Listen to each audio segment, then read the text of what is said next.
Guys, कैसे हैं आप सब। आई होप आप लोग अच्छे होंगे। एक बार फिर से आप लोगों का स्वागत है आपके अपने YouTube channel spy study by Prem sir में। मैं हूं प्रेम अग्रहरी।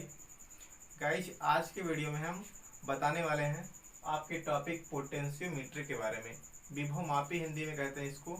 क्या होता है विभवमापी, किस प्रकार से इसकी प्रिंसिपल होती है या किस प्रकार से ये वर्क करता है, क्या इसकी कंस्ट्रक्शन होती है, क्या इसके यूजेज होते हैं, इन सारी बातों को आज हम इस वीडियो के अंदर डिस्कस करने वाले हैं। तो आइए जानते हैं इस वीडियो में कि पोटेंशियोमीटर क्या होता है।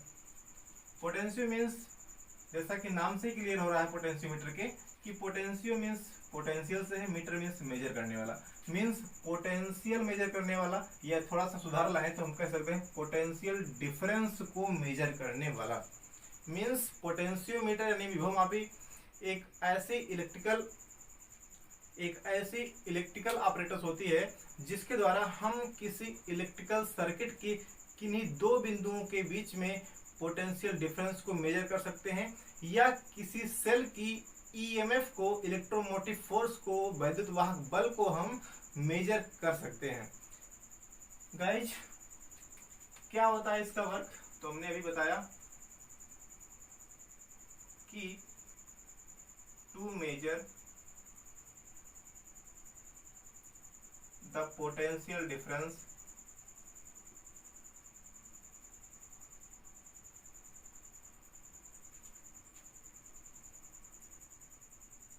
of 2 points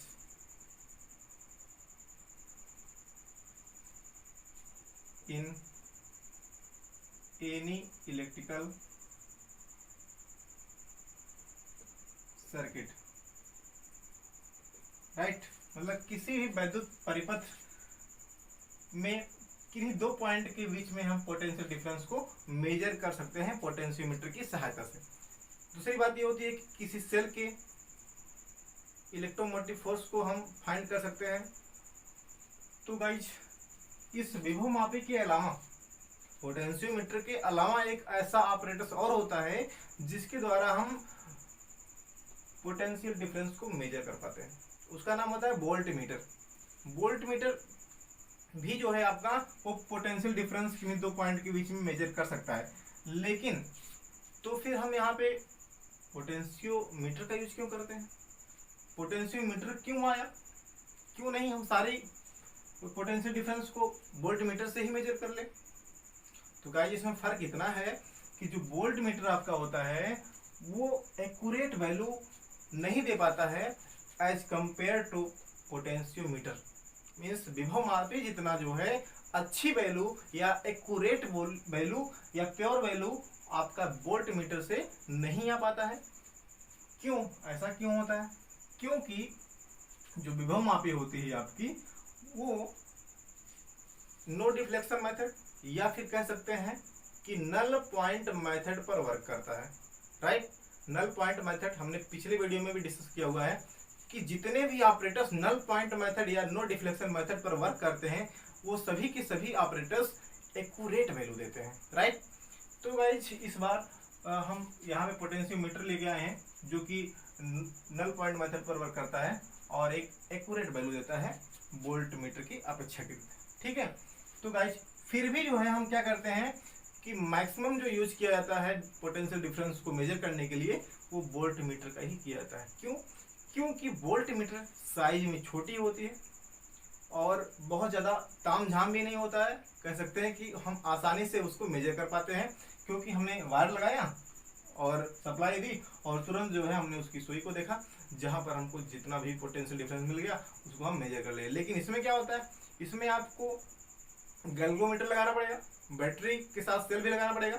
इसके अलावा जो है उसमें आपको नल पॉइंट को भी ढूंढना पड़ता है, मतलब तामझाम ज़्यादा रहता है पोटेंशियोमीटर के अंदर। ठीक है, तो इस प्रकार से, लेकिन होता क्या है, जहाँ पर मैक्सिमम, जहाँ पे हमें एक्यूरेट वैल्यू निकालनी हो, बहुत ज़्यादा शुद्ध वैल्यू निकालनी हो पोटेंशियल डिफरेंस, वहाँ पर हम पोटेंशियोमीटर का यूज करते हैं।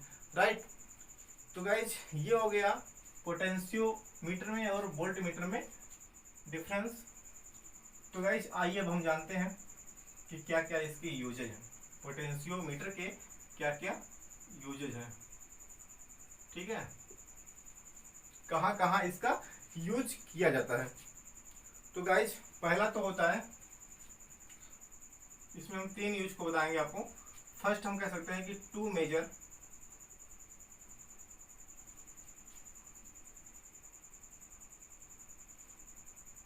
EMF of a cell. किसी सेल के EMF को मेजर करने के लिए इसका यूज किया जाता है।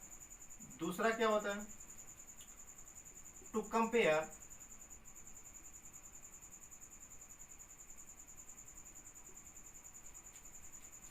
EMF of two cells. किन्हीं 2 सेलों की EMF को कंपेयर करने के लिए भी इसका यूज किया जाता है। और अंत में हम तीसरी पॉइंट की बात कर लेते हैं, to measure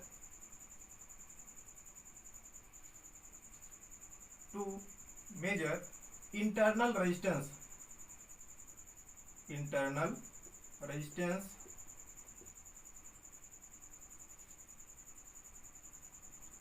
of a cell. मतलब किसी सेल के आंतरिक प्रतिरोध को ज्ञात करने में या मेजर करने में हम पोटेंशियोमीटर का यूज करते हैं। तो इस प्रकार से 3 यूज इसके यहाँ पे हम आपको डिस्कस किए हैं। तो गाइज आइए अब हम जान लेते हैं क्या होती है इसकी कंस्ट्रक्शन।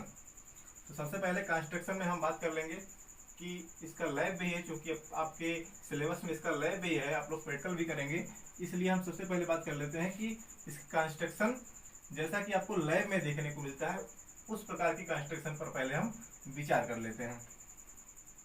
तो गाइज अगर हम बात करें कि लैब में किस प्रकार से कंस्ट्रक्शन इसका दिखता है, आप जाएंगे वहां कैसे पहचान पाएंगे ये आपका पोटेंशियोमीटर है।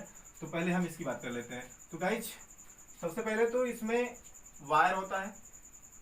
क्या इसमें वायर होता है? जैसे कि हमने मीटर ब्रिज में पढ़ा हुआ है कि उसमें एक मीटर का वायर होता है। क्या यहाँ पर भी वायर होता है? तो जी हाँ, यहाँ पर भी वायर यूज में लाया जाता है। और ये वायर जो होता है आपका वो एक लॉन्ग वायर होता है। क्या होता है? लॉन्ग वायर होता है ऑफ फ्यू मीटर। मतलब एक कुछ मीटर जो है लंबी वायर होती है। अप्रॉक्सीमेटली हम बोले तो 4 मीटर से 12 मीटर, 4 से 12 मीटर के बीच की कोई भी जो है वायर हम यहाँ पे यूज में ला सकते हैं। राइट, कोई भी 4, 6, 10 मीटर की यूज में ला सकते हैं।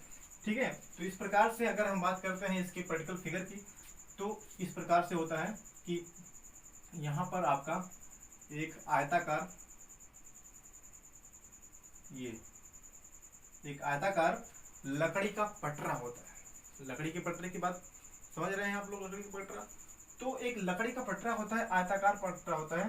तो यहाँ पर अगर हम सपोज करें कि 4 मीटर की वायर यूज कर रहे हैं, ठीक है, 4 मीटर की, तो इन 4 मीटर की वायर हम इस पटरे पर अगर रखेंगे तो हम कहेंगे सर आपकी जो ऑपरेटर्स है वो बहुत लंबी बनने वाली। भाई 4 मीटर है तो बहुत सारा लंबा होगा। तो ऐसा नहीं है बच्चों। होता क्या है कि वायर को हम 1-1 मीटर के टुकड़ों में काट लेते हैं। ठीक है, 1-1 मीटर के टुकड़ों में हम काट लेते हैं और इस पटरे पर हम इस प्रकार से रख देते हैं कि 1 मीटर आपका ये हो गया, ये आपका दूसरा मीटर हो गया, फिर ये हो गया एक वायर और अंत में फिर ये एक वायर। इस प्रकार से हम इस पटरे पर क्या देते हैं, इनको ऐसे इनको समांतर क्रम में, वैसे जोड़ेंगे तो अभी श्रेणी क्रम में, लेकिन अभी तो ये समांतर क्रम में इनको बिछा लेते हैं। ठीक है, और अब यहाँ क्या करते हैं, इनको जोड़ना है हमें, तो कॉपर की यहाँ पे एक थिक प्लेट यूज कर देंगे, एक पतली प्लेट जो है कॉपर की यहाँ पे यूज कर लेंगे। भाई कॉपर का क्यों यूज करेंगे? भाई कह सकते हैं कि एक गुड कंडक्टर मटेरियल कोई भी होगा। हम चांदी को नहीं यूज करते क्योंकि चांदी जो हमारा पॉकेट मनी इतना हमारा है नहीं कि हम यहाँ पे चांदी यूज करें, है कि नहीं। तो बच्चों यहाँ पे क्या करते हैं, हम कॉपर का यूज कर लेते हैं। ठीक है, कॉपर की यहाँ पे प्लेट यूज कर लेते हैं और इस प्रकार से हम इन चारों वायर्स को क्या करते हैं, जोड़ लेते हैं। ठीक है, अब इन वायरों को जोड़ने के बाद क्या करते हैं, इसमें अब इतना तो आपको मिल जाएगा, लकड़ी के ही पूरा एक जो बेंच रहेगा उसमें मिल जाएगा। और एक चीज और मिलेगा यहाँ पे कि यहाँ पे आपको एक स्केल मिलेगी। ठीक है, स्केल क्यों रहती भाई? भाई ये आपका नो डिफ्लेक्शन मेथड पर वर्क करने वाला है। तो जाहिर सी बात है इसमें कि जॉकी भी होगी, जॉकी की भी यूज होगी, और वो जो है जॉकी की कहाँ पे नल पॉइंट मिलेगा, कितनी दूरी पर मिलेगा उस वायर पर, उसको फाइंड करने के लिए यहाँ पर हम यूज करते हैं मीटर स्केल, राइट। अब हम क्या करते हैं इसमें, अब हमें अगर नॉलेज है आपको सर्किट पूरा करने की, तो हम इसमें जोड़ते हैं, क्या जोड़ते हैं, एक बैटरी जोड़ते हैं, ठीक है। अगर हम सपोज करें ये इसका ए टर्मिनल है, मतलब ये वायर का जो है इधर का सिरा ए है, इधर का सिरा अगर ये बी हो, ये वाली पॉइंट, तो इस ए बी के बीच में हम एक बैटरी यूज करते हैं, ये इस प्रकार से, ठीक है। ये बैटरी होगा इसका, ये पॉजिटिव टर्मिनल होगा, ये निगेटिव होगा, ये बैटरी को हम बोल देते हैं भी, ठीक है। तो ये हो गया बैटरी आपका। अब यहाँ पे क्या करते हैं, एक चीज और होता है यहाँ पे कि एक सेल यूज करते हैं जिसकी ईएमएफ हमें ज्ञात करनी होती है, ये हो गया सेल, और सेल को इस प्रकार से जोड़ना है कि सेल और बैटरी की पोलैरिटी आपस में सेम रहे। मीन्स ये है कि इसका प्लस इसके साथ, इसके प्लस के साथ ही जुड़े, अन्यथा जो है आपका सर्किट अनकंप्लीट होगा और आप जो है पोटेंशियल डिफरेंस को या किसी सेल की इंटरनल रेजिस्टेंस को, या फिर कह सकते हैं किसी सेल के ईएमएफ को फाइंड नहीं कर पाएंगे। तो गाइस इस प्रकार से हम देख रहे हैं कि यहाँ पे पॉजिटिव है, ये भी पॉजिटिव है, हम इसको ऐड कर दिए, और यहाँ पे हम एक कुंजी को यूज करते हुए साथ में यहाँ एक गैल्वेनोमीटर यूज करेंगे, और इसके साथ में जो है हम यहाँ पे एक जॉकी की यूज कर लेंगे, ठीक है। इस जॉकी की के साथ जो है इस वायर पर लाके ऐड कर देंगे, और इस वायर पर हम जॉकी की को स्लाइड करा करके, खिसका करके, और आसानी से नल पॉइंट को ढूंढ सकते हैं, ठीक है। और हमें यहाँ पर गैल्वेनोमीटर के अंदर नो डिफ्लेक्शन शो करना है, तो नो डिफ्लेक्शन शो करने के लिए नल पॉइंट ढूंढना पड़ेगा, और नल पॉइंट कितनी दूरी पर मिल रही है हम मीटर स्केल से इसको आसानी से पढ़ सकते हैं, ठीक। तो गाइस ये हो गया इसका प्रैक्टिकल फिगर जो आप लैब में देख सकते हो, लैब में ये आपको रखा मिलेगा, बाकी इन सारी चीज़ों को आपको जोड़ना पड़ेगा। तो गाइस इस प्रकार से इसकी हो गई कंस्ट्रक्शन की बात हमने कर लिया। तो गाइस अब हम देख लेते हैं कि कैलकुलेशन फिगर को किस प्रकार से हम इसको बनाएंगे, ठीक है। तो आइए बात कर लेते हैं उसकी।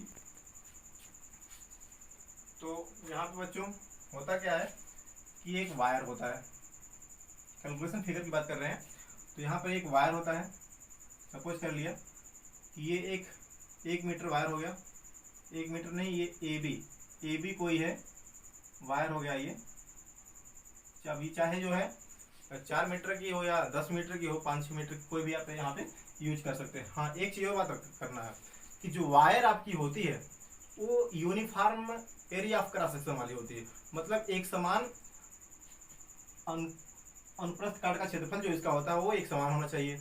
मीन्स इसकी जो डायामीटर होगी वो प्रत्येक पॉइंट पर सेम होनी चाहिए, ठीक है, कहीं मोटी पतली नहीं होनी चाहिए, क्योंकि रेजिस्टिविटी पर इफेक्ट पड़ता है इसके लिए, ठीक है।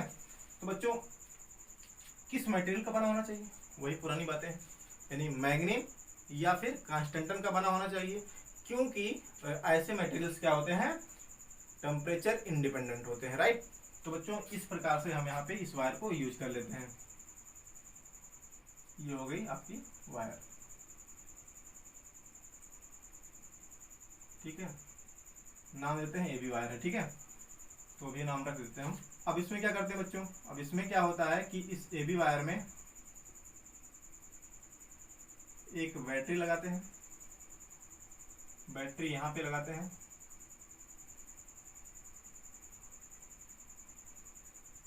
ये ठीक, ये बैटरी हो गई जिसकी पोटेंशियल भी मान लेते हैं, ये पॉजिटिव टर्मिनल है या निगेटिव है। इसके साथ में यहाँ पे एक की को यूज करेंगे, की को यूज करते हुए आप इसको लाके बी से जोड़ सकते हैं, ठीक है, यहाँ से ला करके ये जोड़ दिए बी से, ठीक। तो ये आपका के हो गया कुंजी। अब यहाँ पे आप धारा नियंत्रक को भी ऐड कर सकते हैं, ऐसी बात नहीं है, धारा नियंत्रक को यहाँ पे हम ला सकते हैं।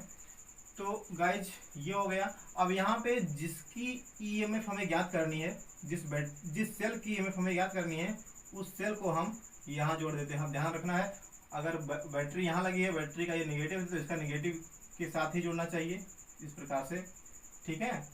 और अंत में हम यहाँ पे एक गैल्वेनोमीटर लगाते हैं जी, और इसके साथ में जो है इसको हम जोड़ देते हैं, ठीक है। यहाँ पे जे लगा देते हैं जॉकी की इस वायर पर खिसकाने के लिए इधर उधर, है कि नहीं। तो बच्चों इस प्रकार से जो है हम यहाँ इस वायर पर नल पॉइंट को ढूंढ लेते हैं। कैसे ढूंढते हैं, तो गाइस जैसे ही वर्किंग की बात हम कर लेते हैं, वर्किंग की बात कर लेते हैं, और वर्किंग में हम देखते हैं कि किसी जो है सेल की ईएमएफ को कैसे फाइंड किया जाएगा। हमें इस ये हमारी सेल है, इसको मान लेते हैं ई पोटेंशियल पर है। ये जो हमारी एक सेल है जिसकी हमें क्या करनी है, ईएमएफ को फाइंड करनी है, ठीक है। वर्किंग में हम इसको जान लेते हैं। तो यहाँ बच्चों क्या होगा कि जैसे ही हम यहाँ पे प्रेस करेंगे, कुंजी को प्रेस करते ही करंट फ्लो होना शुरू होगी। ये नेगेटिव है, ये पॉजिटिव है, तो इधर की करंट क्या होगी भैया, 0 वोल्ट पर होगी। इधर की करंट कितने वोल्ट पर होगी, V वोल्ट पर होगी। पूरी करंट कितनी V वोल्ट है, तो V वोल्ट पर करंट होगी इधर, और ये करंट इस प्रकार से फ्लो होगी। इधर का पोटेंशियल कितना होगा, V वोल्ट पर होगा। पोटेंशियल कितना होगा, V वोल्ट पर होगा। इस V वोल्ट का पोटेंशियल जो है इधर की तरफ आएगा, यहाँ B पॉइंट पर भी क्या होगा, पोटेंशियल V वोल्ट का ही होगा। इधर पोटेंशियल कितना होगा A पॉइंट पर, हम कहेंगे सर 0 ही होगा, क्योंकि इधर तो कुछ है नहीं, मतलब यहाँ पे नेगेटिव मिले तो यहाँ पे 0 होगा, 0 होगा यहाँ पे पोटेंशियल। अब V पोटेंशियल इधर की तरफ इस वायर में जैसे जैसे बढ़ेगा वैसे वैसे पोटेंशियल ड्रॉप होना शुरू होगा, यानी विभव पतन होगा, विभव पतन होना शुरू हो जाएगा। और हो सकता है कि हमारी जो गैल्वेनोमीटर है वो यहाँ लगी हो, ठीक है, इस प्रकार से, और यहाँ लगी हो ये चौकी की, तो इस गैल्वेनोमीटर का डिफ्लेक्शन जो है इस डायरेक्शन में हो। भाई नल पॉइंट हमें ढूंढना है, तो क्या होगा कि पहले हम यहाँ रखेंगे जॉकी की को, अब यहाँ रखेंगे, डिफ्लेक्शन इधर की तरफ शो किया। अब अगर हम इधर की यहाँ पे लाके सेट किए गैल्वेनोमीटर को यहाँ, ठीक है, तो अब की बार हमको पता चला कि डिफ्लेक्शन जो है वो इसकी विपरीत दिशा में इधर की तरफ हो गया। अब हम समझ जाएंगे कि हमारी जो नल पॉइंट होने वाली है वो इस पॉइंट और इस पॉइंट के बीच में होने वाली कहीं। तो हम सपोज कर लेते हैं इस पॉइंट सी पर हमारा जो है नल पॉइंट मिल गया, मीन्स यहाँ पे, अब इसको हम मिटा सकते हैं कि यहाँ पे नल पॉइंट नहीं है, तो क्या मतलब है इसका, तो नल पॉइंट हमको मिल गया, कहाँ पे मिल गया, इस सी वाले पॉइंट पर, ठीक है। अब इस सी वाले पॉइंट पर नल पॉइंट कैसे खोजा जाता है इसके बारे में हमने बता दिया, इसको समझाने के लिए इसको बनाया था। तो नल पॉइंट कैसे खोजा जाता है, ठीक है। तो इस प्रकार से हमको सी पॉइंट पर नल पॉइंट मिल गया। अब नल पॉइंट जहां पे भी मिलता है उस पॉइंट तक का जो पोटेंशियल होता है वो इसके पोटेंशियल के बराबर होगा, है कि नहीं भाई। इसका जो पोटेंशियल होगा वही पोटेंशियल, अब इसमें देखिए इस वाले वायर में क्या करंट फ्लो होगी, नहीं होगी भाई। क्यों नहीं फ्लो होगी, क्योंकि इस पॉइंट का जो पोटेंशियल होगा वो इस सेल के पोटेंशियल के बराबर होगा, क्योंकि इधर तो करंट 0 है, इधर करंट क्या है भाई, ई वोल्ट। अगर ई वोल्ट का यहाँ पे लगा है ये सेल, तो भाई ई वोल्ट का ही यहाँ पे होगा पोटेंशियल। तो पोटेंशियल जो है आपका यहाँ पे ई है, तो पोटेंशियल इस पॉइंट का भी क्या होगा, ई होगा। दैट इज कह सकते हैं इधर 0 है, इधर की तरफ बढ़ेगा तो यहाँ बढ़कर कितना होगा, ई होगा। दैट इज कह सकते हैं कि इस एसी वाले पार्ट का जो पोटेंशियल होगा वो इस वाले का पोटेंशियल के बराबर होगा, है कि नहीं। अगर इसको हम मान लेते हैं यम और एन, इसको अगर यम और एन मान ले, तो इस यम एन वाले पार्ट का पोटेंशियल एसी वाले पार्ट के पोटेंशियल के बराबर होगा। मतलब जो पोटेंशियल डिफरेंस होगा दोनों का वो सेम होगा, क्योंकि पोटेंशियल डिफरेंस अगर सेम नहीं होगा तो डिफ्लेक्शन इसमें आएगा। डिफ्लेक्शन नहीं शो कर रहा है, कोई डिफ्लेक्शन शो नहीं कर रहा है, मीन्स इसकी जो सुई है गैल्वेनोमीटर की वो बिल्कुल सीधी हो जा रही है, मीन्स कि इसमें कोई करंट फ्लो नहीं होगी। तो इस प्रकार से बच्चों क्या हो जाता है, नल पॉइंट हमको सी पर मिल जाता है। अब ध्यान रखने वाली बात यह है, इसमें पोटेंशियोमीटर में इतना ध्यान आपको रखना है कि जो हमारी यहाँ पे बैटरी होती है उसकी जो पोटेंशियल हो, यहाँ जो सेल की पोटेंशियल हो, इस सेल की पोटेंशियल से बैटरी का पोटेंशियल हमेशा ज़्यादा हो, मीन्स V जो है वो ग्रेटर देन हमेशा होना चाहिए E से। ये E क्या है भाई, ये सेल का पोटेंशियल है, V क्या है, बैटरी का पोटेंशियल, ये हमेशा ज़्यादा होना चाहिए। अगर ज़्यादा नहीं है तो हम कोई भी कीमत पर हम सर्किट को पूरा नहीं कर सकते, या फिर सर्किट जो है हमारी वो इसकी ईएमएफ को फाइंड नहीं कर पाएगी या सर्किट हमारी जो है वो खराब हो जाएगी। ठीक है, कैसे बच्चों, कैसे का मतलब हम नुल पॉइंट ही नहीं ढूंढ पाएंगे उसमें। तो कैसे का मतलब ये है सर कि यहाँ पर अगर हम V वोल्ट मान लो, सपोज कर लेते हैं कि यहाँ पे 15 वोल्ट यूज किए हैं, ठीक है, बैटरी 15 वोल्ट यूज किए हैं और इसको हम कर देते हैं 16 वोल्ट या 17 वोल्ट कर देते हैं, ठीक है, उससे ज़्यादा कर देते हैं। ज़्यादा करके देख लेते हैं भाई किस प्रकार से क्या इफेक्ट पड़ता है कि अगर ज़्यादा रहेगा, हमने बताया कि V वाला हमेशा ज़्यादा होना चाहिए, लेकिन अब हम कम कर दिए हैं तो क्या होने वाला है, देखो बच्चों ध्यान से कि अगर ये 15 वोल्ट पर है तो इधर की तरफ आएगा तो यहाँ पे कितना हो जाएगा, यहाँ भी 15 वोल्ट होगा। अब 15 वोल्ट अगर इधर आएगा तो क्या होगा, कम होगा 15 वोल्ट से, क्या नहीं होगा, इधर जो है पोटेंशियल ड्रॉप होगी क्योंकि इधर जीरो है ना, तो पोटेंशियल इधर की तरफ आएगी, ड्रॉप होगी, पोटेंशियल पतन होगा उसका, विभव का। तो यहाँ पर क्या होगा 14 वोल्ट 13 वोल्ट इस प्रकार से 0 वोल्ट यहाँ पहुंचेगा। तो बच्चों यहाँ क्या हो जाएगा 15 वोल्ट होगा, जबकि ये 17 वोल्ट पर है। अब बताओ इस वायर पर 17 वोल्ट अगर हमें खोजना है तो भैया यहाँ पर अगर इधर आएंगे तो कम हो जाएगा, इधर जाएंगे तो बढ़ेगा, लेकिन वो कहाँ से बढ़ेगा, 15 तक ही तो बढ़ेगा, 17 तो कहाँ है, 17 तो यहाँ पे मिलने वाला नहीं है बच्चों। तो बच्चों क्या होगा कि हम जो है 17 वोल्ट को यहाँ पर खोज ही नहीं पाएंगे, यानी कि नल पॉइंट ही हमको नहीं मिल पाएगा। अगर नल पॉइंट नहीं मिल पाएगा तो कैसे संभव है कि वैल्यू निकाल पाएंगे हम, बिल्कुल संभव नहीं है बच्चों। तो इस प्रकार से बैटरी की जो पोटेंशियल होनी चाहिए वो सेल की पोटेंशियल से अधिक होनी चाहिए। दूसरी बात हमने पहले भी बताया कि इसकी पोलरिटी का ध्यान रखना चाहिए। पोलरिटी को अगर हम चेंज कर देते हैं, अगर इसकी पॉजिटिव से या इसकी नेगेटिव से नहीं जोड़ते हैं तो भी हम वैल्यू को फाइंड नहीं कर पाएंगे पोटेंशियोमीटर के अंदर। तो बच्चों हमने देखा कि AC का जो पोटेंशियल है वो इस Mn के पोटेंशियल के इक्वल हो गया है कि नहीं। अगर इक्वल नहीं होगा तो डिफ्लेक्शन शो करेगा। डिफ्लेक्शन नहीं शो करने का मतलब है क्या, इसकी पोटेंशियल इस पॉइंट की पोटेंशियल के बराबर। तो हम कह सकते हैं बच्चों कि पोटेंशियल ऑफ या पोटेंशियल डिफरेंस ऑफ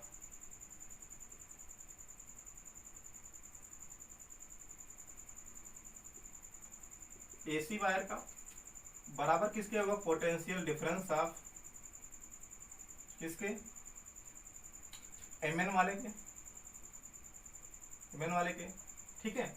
अब इसको आपको ध्यान में रखना पहली बात। तो दूसरी बात हम ये कर लेते हैं इसमें कि बच्चों अब ये बताओ अगर इस वायर की लंबाई को हम L मान लें, ठीक है, वायर की लंबाई जो है L मान लें और ये C पॉइंट तक की, A से C तक की दूरी को जहां पे हमें नल पॉइंट मिल रहा है, इस नल पॉइंट की डिस्टेंस को हम मान लेते हैं x, ठीक है, इसको x मान लेते हैं।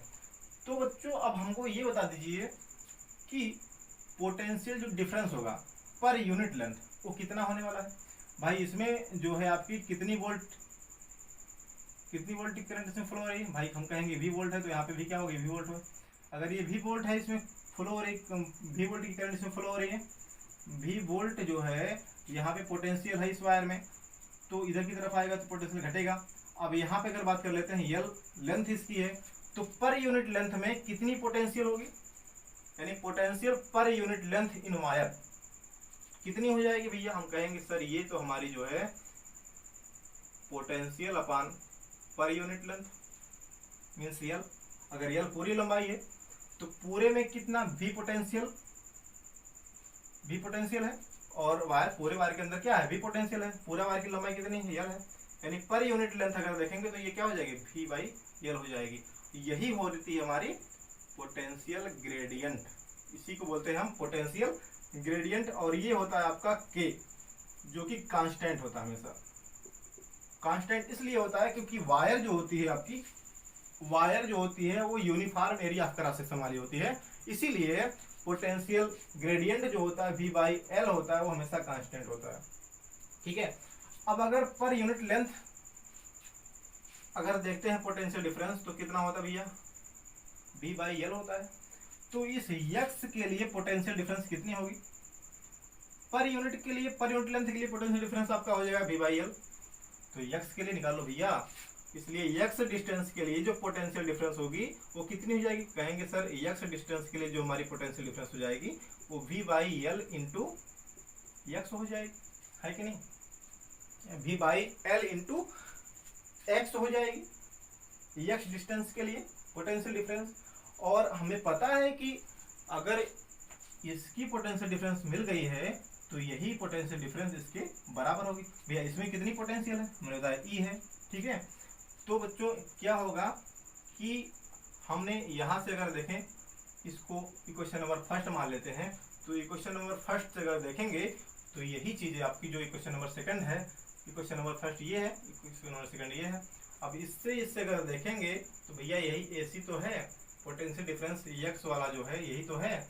तो बच्चों यही जो है आपका बराबर हो जाएगा किसके, implies that V by L, ठीक है, V बाई कैपिटल V है, V by L into x, यही बराबर हो जाएगा किसके, यमन वाले पोटेंशियल डिफरेंस के। ये पोटेंशियल कितना है भाई, ई पर है, तो ये हो जाएगा ई, राइट। यानी हम कह सकते हैं इम्प्लाइज दैट ई बराबर V by L into x, ठीक है। या फिर इसी को हम राइट कर सकते हैं कि K इंटू एक्स, ई बराबर क्या, K इंटू एक्स। अब K क्या है यहाँ पे, तो K जो है आपका वो पोटेंशियल ग्रेडियंट है जिसकी वैल्यू है V बाई एल। तो इस प्रकार से यही क्या होता है हमारा EMF, सेल की EMF, this is EMF of a cell. यही जो है इस सेल की क्या है EMF है, जो कि Kx के बराबर होगी, जहाँ K क्या है, अगर हमें E की वैल्यू निकालनी है, इस EMF निकालनी है बैटरी की, तो किस प्रकार से हमें क्या मिलना चाहिए हमको, तो K की वैल्यू पता होनी चाहिए। K मीन्स क्या, V की वैल्यू, ये आपकी जो बैटरी है वो कितने वोल्ट की है ये पता होना चाहिए। L मीन्स इस वायर की पूरी लंबाई कितनी है उसकी वैल्यू पता होनी चाहिए, और साथ में इस डिस्टेंस की वैल्यू अगर हमें पता है, x की वैल्यू कि कितने दूरी के बाद हमें नल पॉइंट मिल रहा है, तो हम आराम से इस सेल की EMF को फाइंड कर सकते हैं। तो बच्चों इस प्रकार से हम EMF को फाइंड कर सकते हैं पोटेंशियोमीटर की सहायता से, ठीक है। इस सेल के EMF को फाइंड कर सकते हैं। तो बच्चों इसकी बात हो गई है, तो अब हम बात कर लेते हैं कि सेंसिटिविटी क्या होती है। पोटेंशियोमीटर की सेंसिटिविटी के बारे में बात कर लेते हैं कि इसकी सुग्राह्यता मैक्सिमम कब होती है, अधिकतम सुग्राह्यता कब होती है पोटेंशियोमीटर की। तो बच्चों ये डिपेंड करता है पोटेंशियल ग्रेडियंट पर।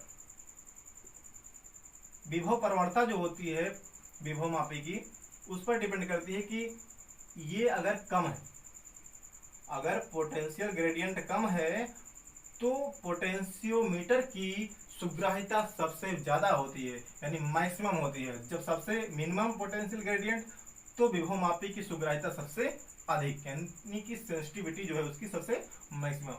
तो अगर ये पोटेंशियल ग्रेडियंट पर निर्भर करता है, तो हम कह सकते हैं कि भैया पोटेंशियल ग्रेडियंट बराबर होता है क्या, V बाई एल होता है। अब इस एल की वैल्यू अगर बढ़ जाएगी, अगर एल की वैल्यू हम बढ़ा दें, तो हम कह सकते हैं K की वैल्यू क्या होगी, घट जाएगी। मीन्स कह सकते हैं कि इस पोटेंशियोमीटर के अंदर अगर वायर की लंबाई को हम बढ़ा दें, वायर की लंबाई को हम बढ़ा दें, तो पोटेंशियोमीटर की सुग्राह्यता बढ़ जाती है, यानी वो और अधिक एक्यूरेट वैल्यू देने लगता है। मतलब उसमें अगर कुछ संभावनाएं रहती हैं एरर की, तो वो सारी संभावनाएं नाम मात्र के बराबर ही रह जाती हैं। तो बच्चों ये होता है इसकी सेंसिटिविटी, कि अगर लंबाई बढ़ा दें तो सेंसिटिविटी बढ़ जाती है, क्योंकि लंबाई बढ़ाने पर जो आपकी पोटेंशियल ग्रेडियंट होती है वो घट जाती है, क्योंकि पोटेंशियल ग्रेडियंट पर ही डिपेंड करता है इसकी सुग्राह्यता, राइट। बच्चों आज की वीडियो में बस इतना ही। इसमें और जो टॉपिक बच रहा है वो यही बच रहा है कि कैसे जो है हम दो सेलों के EMF को कंपैरिजन कैसे करेंगे पोटेंशियोमीटर की सहायता से। दूसरा ये कि सेलों के इंटरनल रेजिस्टेंस को कैसे फाइंड करेंगे। इन दोनों टॉपिक यूज में बच रहे हैं, जो कि हम अगले वीडियो में आपको डिस्कस